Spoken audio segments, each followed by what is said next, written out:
2026 বিধানসভা ভোট যতই এগিয়ে আসে ততই রাজনীতির পারদ ক্রমশ চড়ছে। রাজ্যের বিরোধী দলনেতা শুভেন্দু অধিকারীকে মহেশতলায় যাওয়ার অনুমতি দিল হাইকোর্ট, তবে মানতে হবে সেক্ষেত্রে একাধিক শর্ত।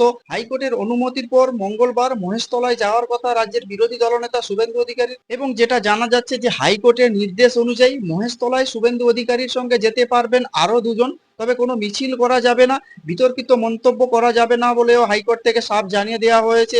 সোমবার বিচারপতি সৌগত ভট্টাচার্যের এজলাসে মামলার শুনানি হয়। সেখানে শুভেন্দু অধিকারীর আইনজীবী জানান, পুলিশ সুপারের কাছে অনুমতি চাওয়া হয়, তবে পুলিশ অনুমতি দেয়নি। পরিবর্তে বলা হয় ওই এলাকায় সোমবার পর্যন্ত ভারতীয় ন্যায়বিধির যে 163 ধারা জারি রয়েছে, মঙ্গলবার যদিও উঠে যাবে, তা সত্ত্বেও বিরোধী দলনেতাকে ওই এলাকায় যাওয়ার অনুমতি দেওয়া হচ্ছে না। সেই কথা শুনে বিচারপতি রাজ্যের আইনজীবীকে প্রশ্ন করেন, যদি অনুমতি আদালত দেয় তাহলে কিসের ভয় রয়েছে?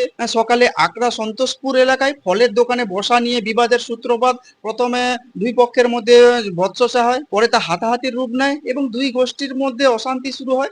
এলাকায় শুরু হয় ব্যাপক ভাঙচুর, একাধিক বাড়ির ছাদের উপর থেকে ঢিল ছোড়া হয়। খবর পেয়ে ঘটনাস্থলে পৌঁছায় বিশাল পুলিশ বাহিনী। ADG Dakshinbanga, DIG presidents range সহ পুলিশের শীর্ষ কর্তারা ঘটনাস্থলে পৌঁছন এবং উন্মত্ত জনতা পুলিশকে লক্ষ্য করে ইট ছোড়ে। শুরু হয় পাথর বৃষ্টি। রবীন্দ্রনগর থানা লাগোয়া একটি বাইকে আগুন লাগিয়ে দেওয়া হয় এবং পুলিশের গাড়িতেও ভাঙচুর করা হয়। পরিস্থিতি সামাল দিতে নামানো হয় র্যাব এবং কাঁদানা গ্যাসের সেলও ছোড়া হয় এবং ভিড় সরাতে পুলিশকে লাঠিচার্জও করতে হয়েছিল। ওই ঘটনায় বেশ কয়েকজন পুলিশ কর্মী জখম হন, আবার এলাকায় বেশ কয়েকটি বাড়ি এবং দোকানও ক্ষতিগ্রস্ত হয়েছিল। তাই রাজ্যের বিরোধী দলনেতা শুভেন্দু অধিকারীর তরফ থেকে ওই এলাকায় যাওয়ার জন্য পুলিশের অনুমতি চাওয়া হয়েছিল, কিন্তু পুলিশ 163 ধারা জারি আছে বলে ওই এলাকায় যাওয়ার অনুমতি দেয়নি।